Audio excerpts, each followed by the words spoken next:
Hello everyone and welcome back to Formal Reviews. I'm your host Formal, and today I'll be doing my first review of a comic book. The comic book I will be taking a look at today is a one-shot story published by DC Comics in 2008 called Joker's Asylum: The Joker.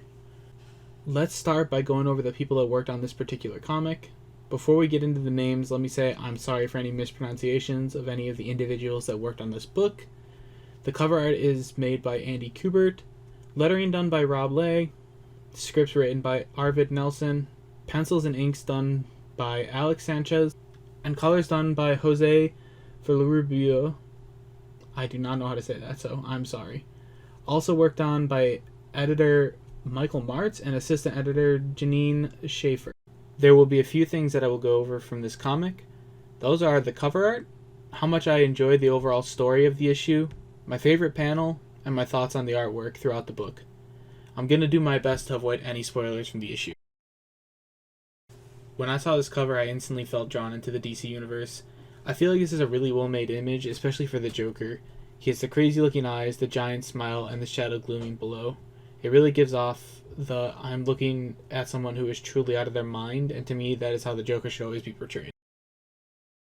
The story was not like anything I would have guessed. It did keep my attention for the whole read as we relived the day in the life of the Joker.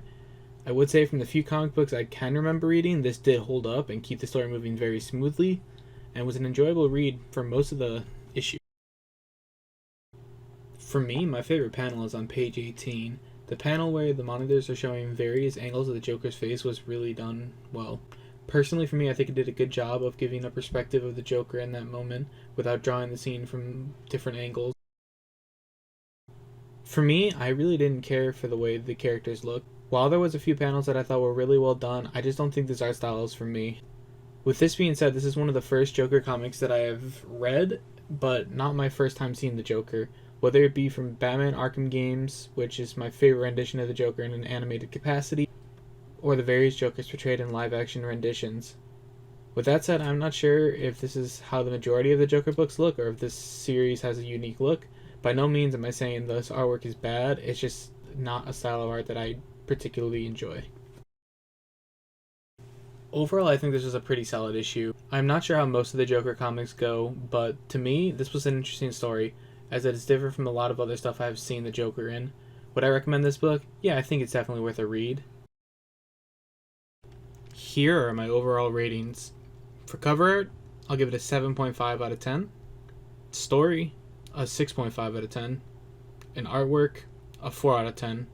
For an overall score of 6 out of 10. I just want to say thank you to everyone that's made it this far in the video.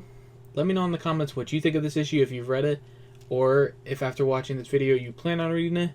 As of recording this video, I only have access to DC Universe Infinite, so if you have any DC comics that you think are worth a read, let me know. I have been your host Formal, and I will see you in the next video.